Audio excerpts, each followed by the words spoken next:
Assalamualaikum warahmatullahi taala wabarakatuh. Bismillahirrahmanirrahim. Alhamdulillahirabbil alamin.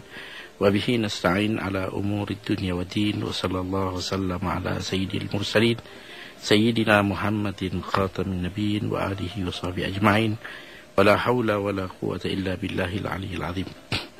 Alhamdulillah, summa alhamdulillah, kita mengucap syukur kerana kita sedang berada hari ini, hari yang ke-15 Syawal. Sudah separuh Syawal.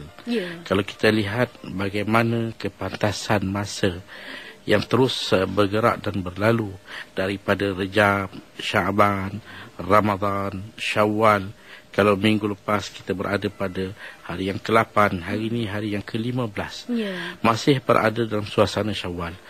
Jadi apa yang perlu kita ingat, saya suka mengatakan bahawa bulan Ramadan adalah bulan yang telah memberikan kita suatu latihan yang cukup penuh dan padat sepanjang bulan. Kita dilatih dengan kesyukuran, kita dilatih dengan kesabaran, kita dilatih dengan sifat bertimbang rasa, kita dilatih dengan qiyam, dengan puasa, dengan keterusan, dengan kejujuran. Semua ini latihan. Bila dah sampai masa, kita perlu pergi kepada tugasan. Tak cukup kalau kita berlatih, tiba-tiba kita pun berhenti, selesai. Tak. Baru kita selesai dalam satu bentuk dan kita pergi kepada satu tugasan dan tanggungjawab kita. Kalau kita tengoklah, hari ini polis dan tentera, mereka akan diberi latihan. Sekian tempoh masa latihan, habis saja latihan mereka, mereka akan pergi kepada tugasan mereka. Menjaga keamanan, mengawasi keselamatan dan sebagainya.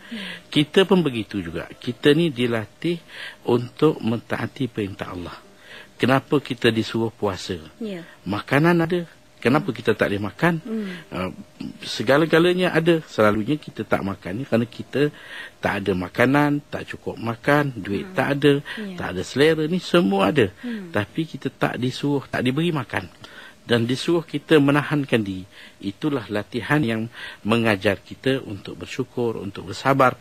Bila kita masuk bulan Syawal, maka kita praktiskan, kita laksanakan tugasan kita. Kita nak tengok Ramadan kita ni makbul ke tidak. Kalau haji, kita kata haji mabrur. Al-hajjul mabrur laisa lahul jazaa ilal jannah. Haji mabrur tak ada ganjaran dia, melainkan direct terus ke syurga. Jadi kalau puasa mabrur macam mana?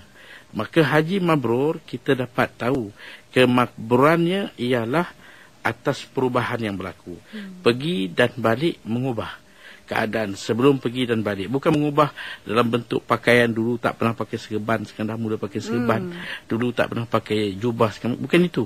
Tapi berubah bersikap. Dulu kasar, kuat marah, bengis dan sebagainya. Sekarang lebih bertimbang, lebih maaf, lebih mudah. Jadi macam tu juga dengan puasa. Kita nak tengok apakah kesan puasa. Ada perubahan, latihan kita. Kita tak makan itu semua mengajar kita bersyukur. Ada tak syukur kita? Ada tak kita sabar kita? Jadi sabar dalam banyak perkara. Hari ini kita di zaman yang serba canggih ini, kalau kita tengok, kita rasa memang dah banyak kesenangan. Semua di tangan kita, kita kontrol aja. Tapi di situ juga banyak cabaran dia. Banyak tuntutan dia. Kita ni sabar atau tidak? Di jalan raya sebagai contoh, dalam rumah tangga sebagai contoh. Jadi inilah bulan yang kita nak teruskan agenda kita sampailah untuk bulan-bulan seterusnya, sehingga kalau diizinkan bertemu kita lagi dengan Ramadan yang akan datang. Tapi di bulan Syawal ni, apa agaknya aktiviti ataupun amalan yang boleh kita lakukan dalam kita nak berebut kesinambungan ganjaran tu, Ustaz? Kalau kita lihat suasana di Malaysia adalah suasana yang sangat-sangat kita kata sesuai, sinonim ataupun relevan dengan masyarakat. Terutama bila kita merayakan hari raya. Kerana raya kita ni bukan kita je raya. Sebenarnya bangsa lain pun, saya tengok mereka menumpang kita. Saya kebetulan raya di Langkawi. Saya tengok orang-orang Cina, orang India, ramai berpusu-pusu datang. Jadi antara program bulan raya ni ialah satunya kita kata program ziarah. Itu satu amalan yang kita boleh buat. Di mana di sinilah kalau kita ada masalah-masalah dengan keluarga, kadang-kadang nak minta maaf ni susah. Berat hati, kita rasa macam malu kita. Maka bulan Syawal ini bulan yang kita boleh ambil kesempatan. Kita tebalkan muka, kita pergi minta maaf. Minta maaf pada keluarga, minta maaf kepada adik-beradik, terutama kepada ibu bapa kita. Ini bulan dia. Jadi sebenarnya bukan semesti bulan Syawal, bulan lain pun kita kena. Tetapi kelebihan Syawal ini gunakan manfaat untuk kita ziarah menziarahi, kita kunjung mengunjungi, dan mungkin juga amalan-amalan rehlah, berkelah di sana sini. Jadi itu satu amalan yang baik. Kita dapat bawa keluarga pergi ke pusat peranginan, di sana kita kumpul sambil kita makan angin, orang kata kita dapat berbincang-bincang, bermuzakarah dengan anak keluarga. Kita tak ada masa lain. Masa ini kita kumpulkan makan bersama, berbincang, bermuzakarah. Banyak benda sebenarnya. Tak kita kata rehlah tu satu amalan ataupun kerja buang masa. Tak. Kita pergi sana sini ada faedah dia. Jadi ini semua boleh kita buat dalam bulan Syawal. Ziarah kubur. Ziarah kubur sebenarnya bukan hanya Syawal, tiap-tiap masa. Tapi kalau Syawal ni satu keutamaan. Cuma jangan silap. Banyak orang bila kata ziarah kubur, dia bawa air pergi siram, bawa bunga, beli mahal-mahal pergi tinggalkan ke sana. Bukan itu. Tapi bawalah bacaan-bacaan Yasin, surah dan sebagainya, kita hadiahkan kepada yang telah meninggal. Kunjungan kita pada mereka, ingat kita pada mereka.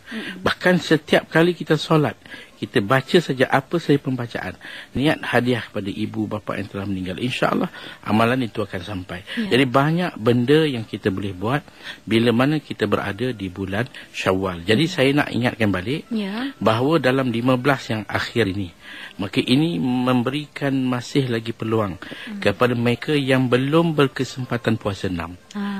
Jadi kerana kita sayangnya puasa 6 ni seperti mana kita sebut tadi, Allah sengaja bagi kita 6 hari untuk tidak memberikan kita terlepas begitu. Macam seolah-olah kalau kita kata kita dah diikat dengan puasa. Kita dah puasa sebulan, kita ingat ini lepas geram ni. Tak, sebenarnya kita ada 6 hari lagi. Kita ada satu pujukan, Allah pujuk kita. Dengan cara mudah dia tarik kita, dengan cara yang cukup ringan. Jadi kita lihat, bagi mereka yang belum puasa 6, ayuh isikan hari-hari. Kalau Sabtu Ahad kita puasa, kita pergi rumah terbuka, tak ada masalah. Dan kawan-kawan pun kalau kita datang rumah, kita kata saya puasa, kita datang, dia tak ada rasa terkilan. Kedatangan tu dia bukan fokuskan kepada makan. Dia tahu kita kat rumah pun banyak makan, mungkin lebih sedap. Tapi kehadiran kita, itu yang kita nak. Jangan pula nanti kita tak dapat puasa 6. Alasan kerana kita pergi rumah terbuka. Itu maksud insyaAllah. InsyaAllah itu dia. Memang dua itulah yang selalunya menjadi persoalan menerusi bulan Syawal ni, Ustaz. Kita semua nak ambil kesempatan berziarah dengan cuti yang agak panjang, dan juga waktu raya ni sebenarnya kalau nak melawat saudara-saudara yang jauh, kalau waktu-waktu biasa tu segan nak pergi, Ustaz, dengan alasan raya tu, Ustaz, kita ambil kesempatan untuk ziarah, terjah aja orang kata raya rumah saudara mara yang jauh, ya. Ya, saya. Jadi insyaAllah juga boleh sebenarnya teruskan puasa 6 tu. Yang pentingnya kita nak raikan kesempatan merapatkan silaturahim, insyaAllah. Dan kita dah sebut tentang puasa 6, Ustaz. Nak tanyalah beberapa persoalan berkaitan puasa 6, yang mana paling biasa kita dengar, masih lagi ditanya oleh rakan-rakan pendengar kita, boleh ke Ustaz kalau kita nak satukan niat puasa 6 dan juga puasa qada tu, dan mana nak didahulukan? Kita nak kupas persoalan itu. Seperti mana yang saya sebut pada minggu lepas, bahawa puasa 6, kalau kita nak kira daripada sudut afdalnya, memang kita selesaikan qada dulu. Kita selesaikan qada habis, kalau katakan seminggu, selesaikan puasa seminggu qadaan. Kemudian kita buat puasa 6. Tetapi kalau kita nak serentakkan, maka memang di sana ada pendapat ulama mengatakan boleh kita niatkan 6 dalam qada. Bahkan kita akan dapat percuma 6 ini bila hanya kita niat qada saja pun. Kita niat qada dapat 6. Bahkan seperti mana yang pernah juga kita sebut, bahawa kita boleh dapat puasa 6, puasa qada, dan kalau puasa itu hari Isnin, 3 dapat. Kalau puasa itu hari 13, 14, 15 ataupun pada hari ke-28, 29, 30, kita niatkan hari 28 nanti kita puasa. Hari itu hari Isnin. Kita puasa Isnin, kita puasa 6 Syawal, kita puasa Qadha dan puasa hari yang ke-29. Itu pun boleh, tidak ada masalah. Jadi maknanya boleh kita niat beberapa niat dalam satu puasa. Hukumnya boleh, tak ada masalah. Itu dia soalan mengenai mana dulu sebenarnya boleh dilakukan serentak kalau kata tak berkemampuan nak buat banyak-banyak Ustaz ya. Tapi ada juga yang bertanya tentang puasa qadha ya Ustaz, yang mana kalau yang tahun-tahun lepas tak habis lagi, adakah perlu didahulukan qadha yang lepas-lepas tu ataupun macam mana Ustaz? Puasa qadha ni kalau kita lihat habis saja Ramadan, kita ada 2 tahap qadha. Ada satu tahap yang kita kena wajib segerakan, tak boleh tangguh. Iaitu bila batal puasa dengan suatu yang disengajakan. Bila dia sengaja batal, dia kena wajib segerakan. Kalau ditangguhkan, akan berlarutanlah qadha dia tadi kepada dosa dan dosa berterusan. Itu adalah wajib segera. Ada satu lagi sunat segera. Suatu uzur yang bukan dia cari. Macam katakan perempuan, datang uzur bulanan, dia tak boleh puasa. Maka qadanya bila? Disunatkan segera. Kalau boleh habis. Tapi kalau dia ingat nantilah nak qada, tangguh punya tangguh, sehingga sampai last minute dia nak puasa, tiba-tiba tak dapat puasa dengan uzur, maka dia tidak berdosa. Maka dia kena segerakan untuk tahun berikutnya. Terus qadha selepas raya pertama, tak boleh lewat lagi dah. Jadi apapun, sama ada kita wajib segera atau sunat bersegera, inilah musim yang perlu kita buat dalam bulan Syawal. Kita selesaikan hutang kita. Tapi kalau tertangguh setahun, kita dah dikira didenda. 1 hari 1 cupak. Masuk tahun kedua, dah dikira 2 cupak. Selagi tak qadha, berganda-gandalah kita punya kafarah cupak ini kepada ikut tahun. Kalau 5 tahun, 5 cupak untuk 1 hari. Selagi tak qadha. Itu dia punya kedudukan dia. Bagaimana pula Ustaz dengan mungkin warga tua yang agak uzur lama tak dapat berpuasa Ramadan, bagaimana cara mengqadhakan puasa mereka? Kalau satu orang tua, dia dua peringkat manusia. Satu uzur tua yang memang kita tengoklah hari ini mungkin antara nenek kita atau kita yang sedang terbaring, mereka ni tak boleh buat apa dah. Pendengaran pun dah makin lemah, mata pun dah tak menampak. Jadi nak puasa dah tak boleh. Tiap-tiap hari kena jaga je makan, minum. Jadi bila datang Ramadan, sepanjang Ramadan dia tak puasa. Maka dia kena keluarkan fidyah tiap-tiap hari 1 cupak, 1 cupak. Keluarkan untuk hari ini atau keluarkan untuk semalam. Dia tak boleh keluarkan untuk besok. Jadi dia mungkin boleh kumpul sampai hujung bulan, dia keluarkan sekaligus sebulan. Jadi dia tak perlu qadha. Nak qadha macam mana? Puasa Ramadan pun tak boleh puasa. Jadi dia, kalau katakan benda tu dah bertahun, dia kadang-kadang ada orang sampai terbaring 10 tahun. 10 tahun tu tak puasa. Jadi kita kata dia kena keluar tiap-tiap hari 1 cupak. Dia takkan berganda. Keluar je lah. Kita kira balik. Dah 10 tahun dia terbaring. Kita tak keluarkan apa-apa pun. Sekarang dia dah meninggal. Kita kira 1 tahun pertama 1 cupak. Tahun kedua 1 cupak. Setiap hari 1 cupak. Kirakan jumlah dia daripada duit peninggalan dia. Bukan duit anak. Bukan duit isteri. Duit si mayat tadi, peninggalan dia, kita keluarkan dalam bentuk cupak, bayar dia punya fidyah dia. Ataupun yang kedua ialah satu orang yang berpenyakit tidak ada harapan sembuh. Dipanggil la yurja bur'uhu, yang tak ada harapan sembuh. Kadang-kadang masih muda, dia dah kena gastrik, dah tak boleh puasa. Pergi, tak ada ketahanan, tak mampu. 5-6 jam, kalau dia tak makan, tumbang. Tak makan, tumbang. Jadi di sini kita kata dia juga kena bayar 1 cupak 1 hari. Dan cupak ni tak berganda walaupun bermakan tahun. Dia kena bayar. Itulah jumlah cupak yang dikira setahun 30 hari 30 cupak. Bagaimana Ustaz yang ada beberapa persoalan bertanya jika ibu bapa yang tak dapat berpuasa, anak-anak tu perlu mengqadhakan puasa tu? Kita tengok ibu bapa kita macam mana.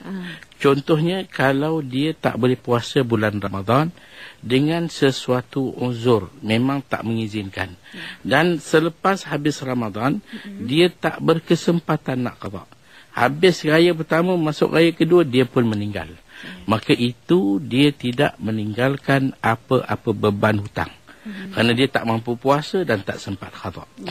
Adapun yang kedua, dia tak mampu puasa, tapi dia sempat. Kalau nak qada boleh. Masuk bulan Syawal, kita kata dia hidup sampailah berminggu-minggu, kemudian meninggal. Maka di sini dia tak qada. Maka dia tak berdosa sebab dia punya uzur tadi. Cuma kesempatan qada tak digunakan. Ini meninggalkan beban kepada anak-anak. Itu menjelaskan puasa. Dengan beberapa cara. Pertama, anak-anak mengambil jumlah puasa bapa. Katakan bapa ni tak puasa sebulan. Dia ada anak 3 orang. Maka bahagikan 1 orang 10 hari, 3 orang 30 hari. Maka puasa. Ataupun kita nak suruh anak-anak kata kami pun tak mampu. Maka kita upah saja. Carilah mana lebay, kita kata nak bagi duit 1 hari RM3 ketemu puasa bapak saya. Boleh, tak ada masalah.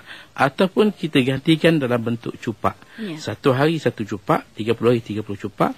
Nilaikan 1 cupak berapa? 30. Kita bagikan pada fakir miskin. Itu pun boleh. Itu pun boleh. Kadang-kadang 2 tu dah jaga Ustaz, puasa sunat.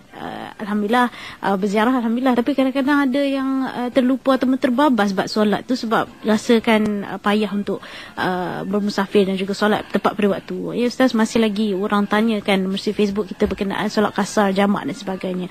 Nasihat Ustaz sikit, silakan. Mengenai dengan bila kita dalam perjalanan, kita kena ingat musim raya juga, tapi solat jangan. Benda itu suatu yang menjadi asas tonggak, kerana kita tahu bahawa solat ni perkara penting. Kalau tak ada solat, di mana Islamnya kita? Kalau nak tunggu haji, itu kalau mampu sekali dan semua hidup. Kalau nak tunggu puasa, itulah Ramadan. Kalau zakat, kalau kita mampu. Jadi mana Islam kita? Islam kita dalam ketaatan kita itu solat. Jadi kalau kita dalam perjalanan, Allah memberikan kita banyak kelonggaran. Asalkan perjalanan kita dengan niat yang baik, untuk ziarah orang tua, untuk ziarah kenalan, untuk pergi kenduri.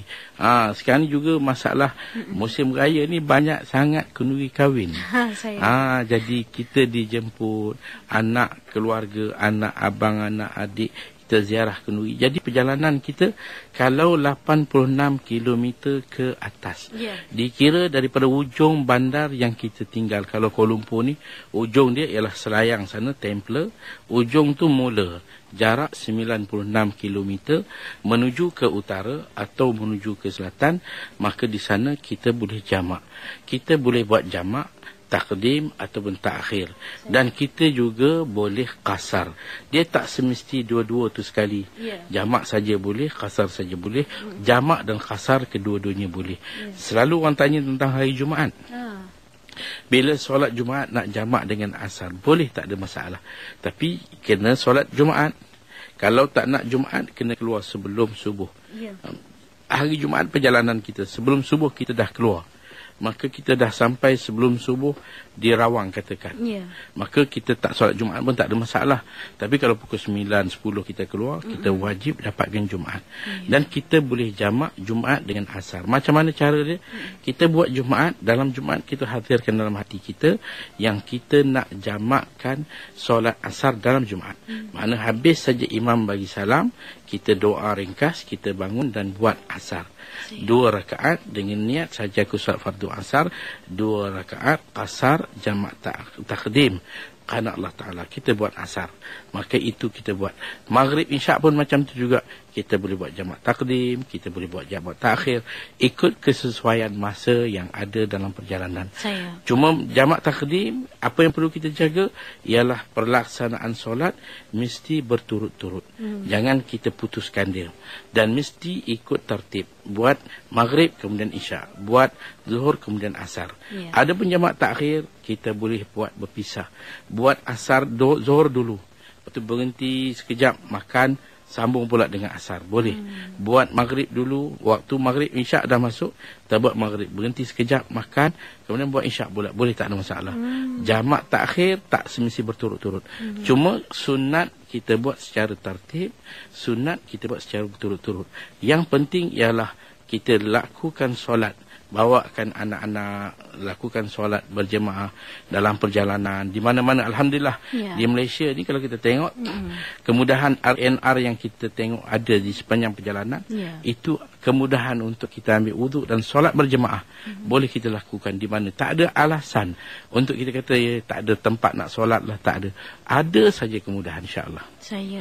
Mungkin saya nak minta penjelasan Ustaz sekali lagi yang sebut tentang solat jamak tadi. Ustaz kata boleh asalkan berturut, tetapi tak semestinya perlu disekalikan.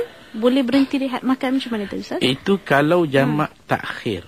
Contohnya kita waktu maghrib ni masa perjalanan mata kita terang, kita nak terus memandu. Kita keluar katakan lepas asar sebelum maghrib. Dalam maghrib kita dah sampai Rawang, kita rasa masa tu ngantuk pun tak ada, kita jalan. Sampailah kita mungkin dekat Ipoh ke mana saja, Isyak dah masuk. Kita berhenti RNR. Maka kita nak pergi solat. Kita melakukan solat maghrib. Elok maghrib selesai, kena pula ada panggil, makan dulu. Kita berhenti habis maghrib, kita pergi sambung, makan. Dah makan kenyang, kita pun buang air, ambil wuduk, kita datang buat isyak kita pula. Boleh, tak ada masalah. Itu kedudukan jamak takhir. Adapun kalau jamak takdim tak boleh. Jamak takdim kita kena buat, katakan kita sampai tempat yang kita singgah maghrib, terus kita ambil wuduk solat maghrib. Dalam solat maghrib kena terus niat yang kita nak takdimkan. Habis maghrib mungkin doa ringkas tu boleh. Lepas tu kita terus solat isyak kita 2 rakaat kalau kita nak qasar. Jadi mesti berturut-turut dalam takdim dan tidak perlu berturut-turut sunat dalam takhir. Itu dia penjelasannya tentang solat jamak dan qasar ketika kita bermusafir nak berziarah, Ustaz ya. Ada yang tanya rakan-rakan kita Ustaz, kalau nak puasa sunat Syawal pada hari Jumaat dimula dengan hari Jumaat, macam mana Ustaz? Pada minggu lepas pun soalan yang sama. Kita kata di dalam jumlah puasa, kita ada puasa sunat yang dipanggil tahunan, bulanan, mingguan dan harian. Maka solat sunat tahunan dia, contoh 6 Syawal ni dah termasuk dalam tahunan. Bulanan dia seperti 13, 14, 15, 28, 29, 30. Dan mingguan dia Isnin dan Khamis. Dan harian dia diselang-seli. Sana ada puasa haram, ada puasa makruh. Puasa haram ni macam kita sebut hari raya, Aidilfitri, Aidil-Adha, hari Tashrik dan 16 Syaban yang terakhir. Adapun puasa makruh ialah seperti puasa Jumaat sahaja, puasa Sabtu sahaja, puasa Ahad sahaja. Jadi kalau puasa ini dibuat di bulan Syawal, apakah masih tinggal apa yang disebut sebagai makruh? Kita kata tidak. Dalam bulan Syawal, kalau satu orang, kita bulan Syawal ada 4 Jumaat. Maka dia ambil Jumaat pertama, Jumaat kedua, Jumaat ketiga, Jumaat keempat. Kemudian ditambahlah mana-mana hari lagi 2 hari, cukup 6. Boleh ke? Boleh, tak ada masalah. Makruh tak? Tak makruh. Ataupun dia puasa ambil Sabtu saja. Sabtu pertama, Sabtu kedua, Sabtu ketiga, Sabtu keempat. Kemudian tambah lagi 2 hari mana-mana hari. Boleh ke? Boleh. Tidak dikatakan makruh dalam bulan Syawal walaupun Jumaat saja, walaupun Sabtu saja. Kerana dalam bulan Syawal 6 hari ini mana-mana 6 sepanjang 30. Mana-mana 6. Tak ada masalah kalaupun hanya Ahad saja ataupun Jumaat saja ataupun Sabtu saja. Yang makruh ni ialah bulan lain. Bulan biasa kita nak buat Jumaat tanpa Khamis. Buat Jumaat tanpa Sabtu, itu makruh. Ataupun buat Sabtu tanpa Jumaat atau tanpa Ahad, itu makruh. Atau buat Ahad tanpa Sabtu atau tanpa Isnin, itu makruh. Itu dia penjelasan berkenaan puasa pada hari Jumaat pada bulan Syawal, Ustaz ya. Ya, saya. Tak salah lakukan, insya-Allah. Dan bercakap bab ziarah lagi, Ustaz, bertanya rakan-rakan kita tentang batas-batas aurat, perkara-perkara yang adab-adab berziarah, Ustaz. Mungkin nak kongsikan. Ziarah ni memang satu amalan mulia. Tapi kita kena jaga. Kita kena tengok ziarah ni. Memanglah musim raya ni banyak orang bertolak ansur. Kita datang pukul berapa pun dia buka pintu. Tapi kalau kita boleh raikan, orang yang kita nak pergi, kita tengok masa, kesesuaian masa. Kalau boleh kita tak ganggu. Jangan kita pergi ziarah tengah malam.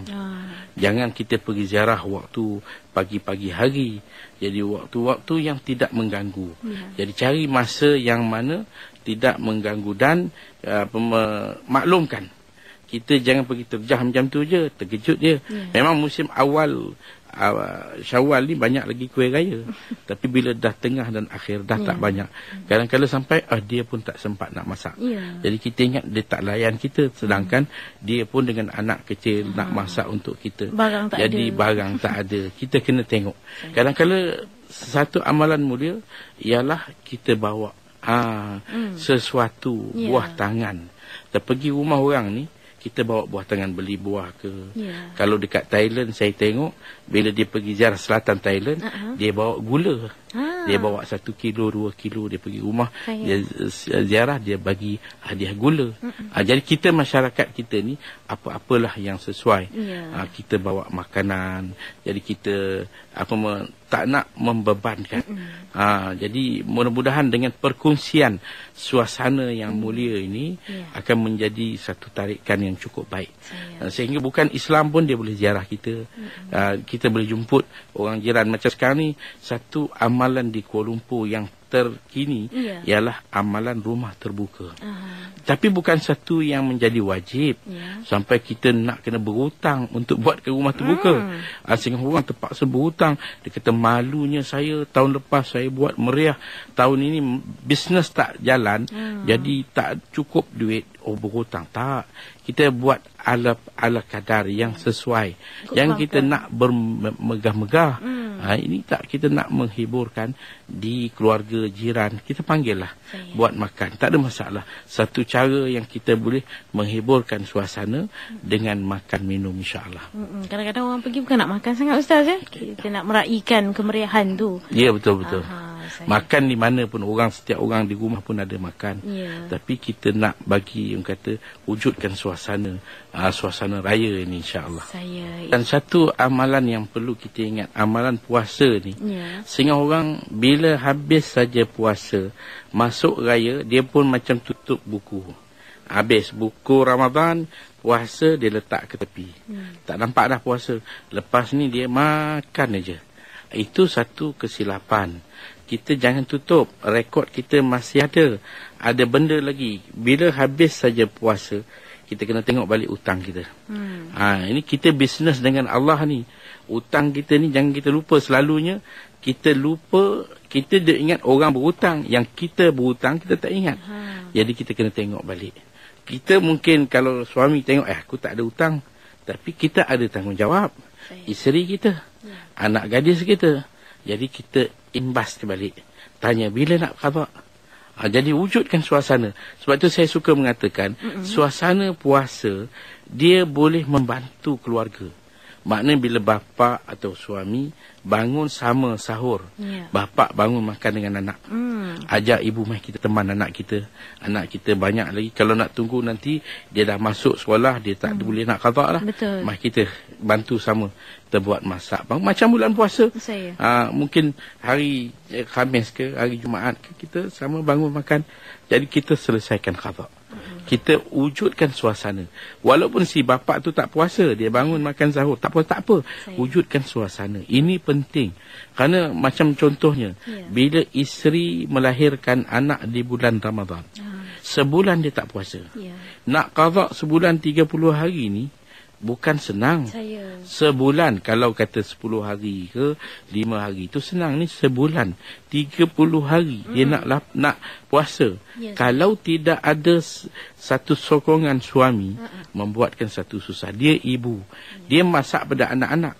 Jadi dalam masak kadang-kadang makan sekali lah. Makan, habis tahun tak qada. Jadi apa sebenarnya soalan yang kita kata, kamu bapa selesai ke kamu kerja tugas kamu? Pergi cari nafkah, makan minum anak, semua dah selesai, tak ada apa? Tak, masih belum selesai. Isteri awak ni tak qada ni. Ini tanggungjawab suami. Jadi kita kena ingatkan. Bila ingat, wujudkan suasana. Bangun sama, bagi dia selera makan sahur. Kita teman dia berbuka. Maka itulah sebenarnya satu peranan yang perlu diambil. Kita tengok seboleh-bolehnya sebelum kita masuk tahun-tahun berikutnya, Muharram, Safar, kita punya qada dah selesai. Barulah rekod kita bersih. Sekarang ni yang tinggal ialah kita nak mula dengan puasa-puasa sunat. Maka cantiklah perjalanan masa kita sehingga kita bertemu dengan Rejab, Syaban dan berikutnya Ramadan, insya-Allah. Kalau boleh itu kita nak mula tahun baru tu dah habis hutang. Dah tak ada hutang. Ini baru berniaga yang kita kata boleh sedap duduk. Maka kita tunggu untung aja. Ya. Ini untung pun tak ada. Hutang bertimbun bila nak maju. Ya saya. InsyaAllah. Tapi Ustaz, saya nak tanya, mungkin ada antara kita yang ambil mudah ya tentang soal menggantikan puasa, Ustaz. Mohon nasihat, apa agaknya yang akan berlaku sekiranya kita tidak menggantikan, kembali kepada Allah dengan tidak menggantikan puasa-puasa hutang kita, Ustaz. Baik, sebenarnya kalau kita tengok, kita bila berhutang dengan Allah ni, kita tak bayar puasa. Setelah tempoh tamat, kita diberi tempoh setahun. Dalam setahun daripada Ramadan masuk Syawal, Zulkaadah, Zulhijjah, Muharram, Safar, Rabi', Jumaat, sampai tempoh tu cukup lama. Kita tak buat juga. Masuk Ramadan, hutang tak selesai. Sebenarnya kita kata awak kena dump. Okey, saya ringgit ada, saya boleh bayar. Bukan masalah ringgit, masalah dosa. Dosa ni, ada dosa senyap ni. Ini yang kita takut. Sedar-sedar banyak bertimbul. Apa ni? Awak dah lama tak qada. Jadi bila kita tangguh dengan sengaja, dia jadi dosa. Sebab itu dalam hadis Nabi kata, innal abda la yahrumur rizqa bizambin aznabahu. Sesungguhnya manusia itu terhalang daripada mendapat rezeki dengan sebab dosa yang telah menyekat dia daripada mendapat rezeki.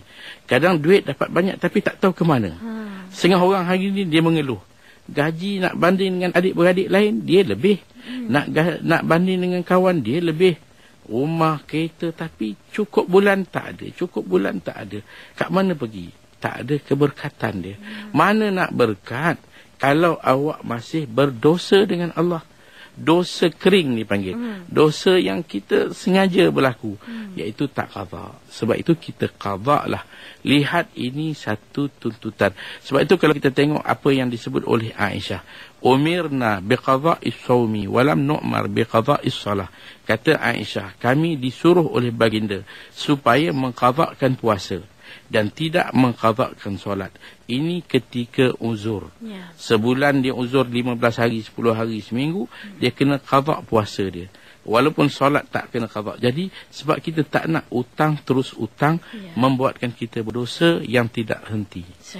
Itu dia penjelasan tentang pentingnya kita menggantikan puasa hutang-hutang kita terhadap Allah SWT, yang saya kira menutup sesi kita untuk Tasinur Ibadah pada kali ini. Sebelum kita berpisah, insya-Allah Ustaz, mungkin sedikit nasihat Ustaz. Sekali lagi saya mengajak para pendengar Radio IKIM secara khusus, kita di Malaysia, marilah kita sama-sama melaksanakan segala tanggungjawab kita dengan Allah. Kita kena ingat seperti mana pada minggu lepas dan minggu ini terus saya sebut bahawa latihan Ramadan kita faedahkan dalam bulan-bulan yang di depan kita. Supaya puasa Ramadan betul-betul mabrur, yang disebut sebagai makbul. Kita dapat lihat dengan mata kita di mana kesabaran kita, kesyukuran kita dan berbagai-bagai yang kita sedang kecapi. Kerana selalu juga kita sebut nikmat ada dua. Ada nikmat diberi dalam bentuk anugerah, tapi ada nikmat diberi dalam bentuk usaha. Jangan kita tunggu semua. Macam kita kata sihat, ini bukan anugerah, ini usaha. Masuk duit, kita tahu ini usaha. Bertambahkan ilmu, ini juga usaha. Tambahkan kefahaman kita, tambahkan usaha kita dalam berbaik, ini adalah nikmat usaha. Usahalah kita, insya-Allah. InsyaAllah itu